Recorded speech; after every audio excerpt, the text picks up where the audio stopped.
Welcome to Devendra studies. మనం ఈ వీడియోలో గత టెట్ అక్టోబర్ 2024లో జరిగినటువంటి ప్రశ్నపత్రాలను మ్యాథ్స్ మెథడాలజీ ప్రశ్నలు మనం ఎక్స్ప్లెయిన్ చేసుకుంటూ ఉన్నాం. ఆల్రెడీ మనం 6వ తేదీ, 7వ తేదీ, 8వ తేదీ మార్నింగ్ సెక్షన్ 5 పేపర్లు మనం ఎక్స్ప్లెయిన్ చేసాం. ఇది ఆఫ్టర్నూన్ సెక్షన్ 8వ తేదీ 6వ ప్రశ్నపత్రం. అసలు మనం ఈ ప్రశ్నపత్రాల యొక్క ఉద్దేశం, ఈ ఎక్స్ప్లెనేషన్, ఈ వీడియోలు చేయడం యొక్క ఉద్దేశం ఏంటంటే, ప్రతి విద్యార్థి కూడా నన్ను తరగతి గదిలో సార్ మ్యాథ్స్ మెథడాలజీ ఏ విధంగా చదవాలి, అసలు మాకు 6 బిట్లు ఖచ్చితంగా మేము చేయలేకపోతున్నాం, 2-3 బిట్లు మాత్రమే మేము చేస్తూ ఉన్నామంటున్నారు. సో దానికి నేను ఏం చెప్పానంటే, సో మీకు ఆల్రెడీ గత వీడియోలో కూడా చెప్పాను, ట్రై మెథడ్ కాదు ఫస్ట్ చదవాల్సింది. ఫస్ట్ 3 మెథడాలజీలు విడివిడిగా చదివిన తర్వాతనే నువ్వేం చేయాలి, మ్యాథ్స్ మెథడ్ పూర్తి అవగాహన వచ్చిన తర్వాతనే నువ్వు, అంటే మ్యాథ్సే కాదు సైన్స్ కానీ సోషల్ కానీ 3 మెథడాలజీల మీద పూర్తి అవగాహన వచ్చిన తర్వాతనే నువ్వు ట్రై మెథడ్ అనేది చదవాలి. ఓకేనా? రైట్. ఫస్ట్ క్వశ్చన్ చూస్తే, పాఠశాలలో గణిత సంఘానికి గౌరవ అధ్యక్షులు అన్నాడు. గణిత సంఘం అన్నా మ్యాథ్స్ క్లబ్ అన్నా ఒకటి.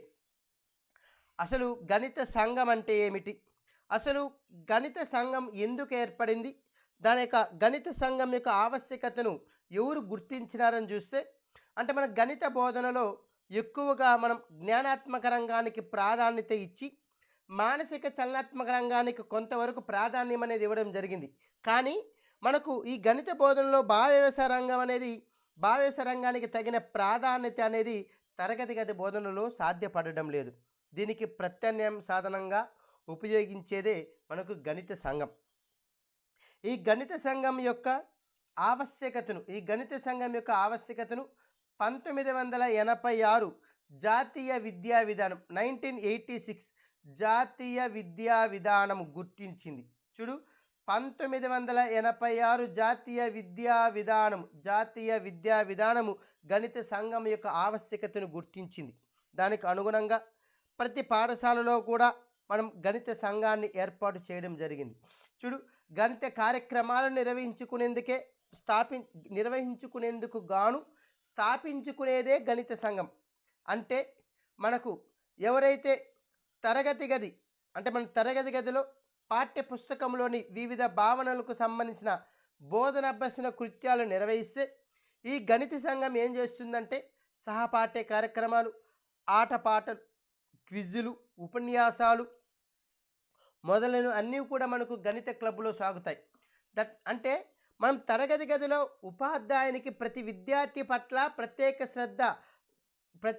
విద్యార్థిని మనం ప్రత్యేక శ్రద్ధ వహించి బోధించడం అనేది చాలా కష్టము. కానీ గణిత సంఘములో మనం ప్రతి విద్యార్థి మీద ప్రత్యేక శ్రద్ధ వహించవచ్చు. గణితములోని అన్ని అనియత కార్యక్రమాలు ఈ క్లబ్లో చేపట్టవచ్చు. చూడు, గణితములోని అన్ని అనియత కార్యక్రమాలు ఈ క్లబ్లో చేపట్టవచ్చు. అంటే గణితం అంటే ఇష్టము, ఆసక్తి ఉన్న కొందరు కలిసి చర్చలు జరిపే చోటిని గణిత క్లబ్, గణిత సంఘము అంటారు. చూడు, గణితం అంటే ఇష్టము, ఆసక్తి ఉన్న కొందరు కలిసి చర్చలు జరిపే చోటిని గణిత క్లబ్, గణిత సంఘం అంటారు. తరగతి గదిలో సందేహం వస్తే లేచి నిలిచిన ఉపాధ్యాయుని అడగడానికి సంకోచించాడు విద్యార్థి. కానీ ఇక్కడ గణిత సంఘంలో విద్యార్థులు వారి యొక్క సందేహాలను నివృత్తి చేసుకోవచ్చు. అసలు గణిత సంఘాన్ని ఏ విధంగా నిర్వహిస్తామంటే, గణిత ఉపాధ్యాయుడు గణిత క్లబ్కి నిర్వహణ అధికారిగా వ్యవహరిస్తారంటే సీనియర్, అంటే ఆ గణిత ఉపాధ్యాయుడు ఎవరైతే ఎఫెక్టివ్గా ఉన్నటువంటి గణిత ఉపాధ్యాయుడు గణిత సంఘానికి నిర్వహణ అధికారిగా, పాఠశాల ప్రధాన ఉపాధ్యాయుడు అధ్యక్షుడుగా పనిచేస్తాడు. సీనియర్ గణిత ఉపాధ్యాయుడు ఉపాధ్యక్షుడుగా వ్యవహరిస్తాడు. చూడు, క్వశ్చన్ క్లియర్గా ఉందా? గణిత సంఘములో ప్రధాన ఉపాధ్యాయుడు అధ్యక్షుడిగా పనిచేస్తాడు. అదేనా అడిగింది. పాఠశాలలో గణిత సంఘానికి గౌరవ అధ్యక్షులు ఎవరు? పాఠశాల ప్రధాన ఉపాధ్యాయుడు గణిత సంఘానికి అధ్యక్షుడు. అర్థమైందా? చూడు, క్లియర్ కట్. అసలు మనం గణిత సంఘం అంటే ఏమి, అదేవిధంగా గణిత గ్రంథాలయాలు అన్ని వీడియోలు కూడా మనం చేయడం జరుగుతుంది మన ఛానల్లో. సో మీరు గ్యారంటీగా మన ఛానల్ని సబ్స్క్రైబ్ చేయండి. మీకు 100% మ్యాథ్స్ మెథడాలజీకి సంబంధించిన 100% సిలబస్ నేను ఉచితంగా మీకు యూట్యూబ్లో అప్లోడ్ చేసే ప్రయత్నం నేను చేస్తాను. రైట్. నెక్స్ట్ వన్ పాఠ్య పథకం అంటే పీరియడ్ ప్లాన్కి సంబంధించినటువంటి ప్రశ్న ఇచ్చినాడు. పాఠ్య పథకం వాస్తవంగా ఒక కార్యాచరణ ప్రణాళిక అని వ్యాఖ్యానించిన వారు ఎవరు అన్నాడు. చూడు, పీరియడ్ పథకం క్లియర్గా ఉందా. చూడు, పాఠ్య పథకము వాస్తవంగా ఒక కార్యాచరణ ప్రణాళిక అని చెప్పింది LB sand. A lesson plan is actually A plan of action.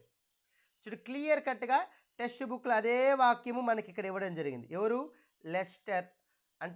Lester B stand అనే వ్యక్తి మనకు చెప్పడం జరిగింది.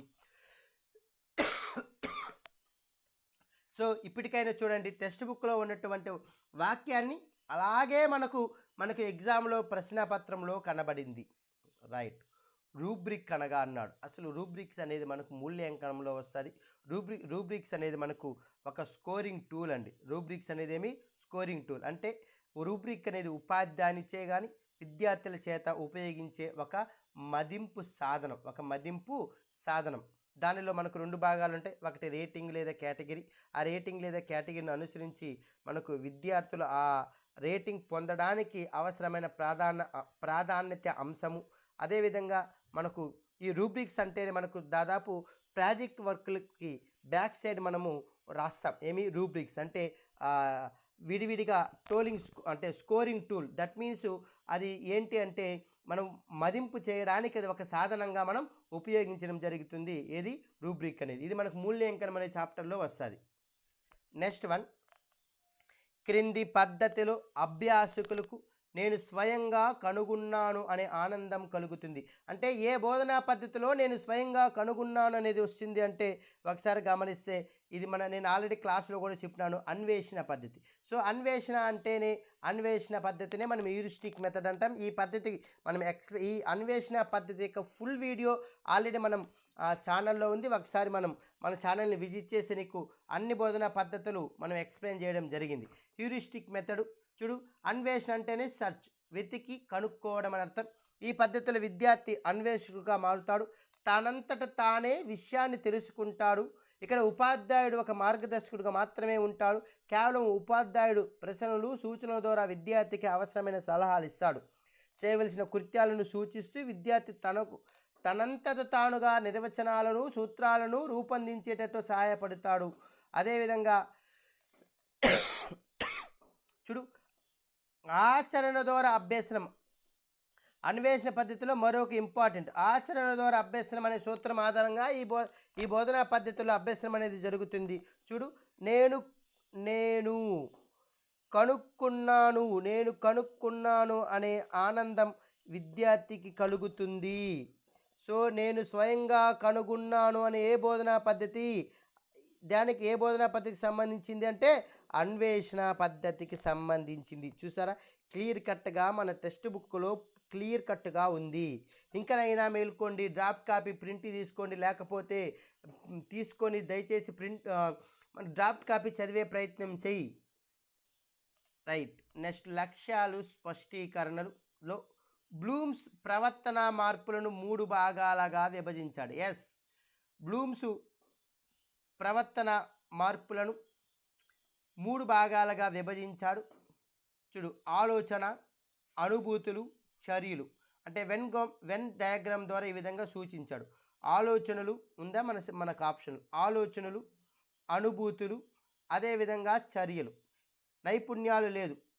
బ్లూమ్స్ ప్రవర్తన మార్పులను 3 భాగాలుగా విభజించాడు. ఆలోచనలు, అనుభూతులు, యాంత్రికం. ఆలోచనలు అనేది యాంత్రికంగా ఆలోచించడం. అనుభూతులు అనేది అనుభూతులు అంటే సుందర దృశ్యాన్ని ఊహించుకోవడం. చర్చలు అంటే యాంత్రికంగా పనిచేయడం కూడా జరుగుతుంది. అర్థమైందా? అంటే ఆలోచనలకు సంబంధించింది అనేది జ్ఞానాత్మక రంగానికి సంబంధించింది. అనుభూతులు అనేది భావేశ రంగానికి సంబంధించింది. చర్యలు అనేది మానసిక చలనాత్మక రంగానికి సంబంధించింది. సో అంటే ఏబిసి ఎక్కడుంది?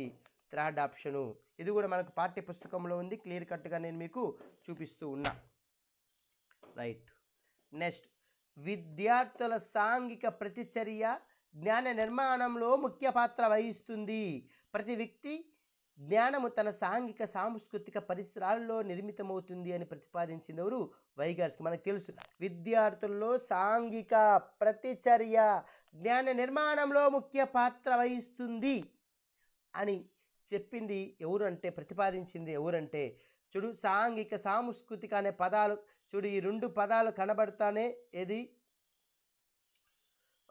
సాంఘిక సాంస్కృతిక పరిసరాలు ఈ పదాలు కనబడతానే కళ్ళు మూసుకొని మనం ఏం చేయాలి? వైగాట్స్కి గురించి మనం చెప్పాలి. ఓకేనా?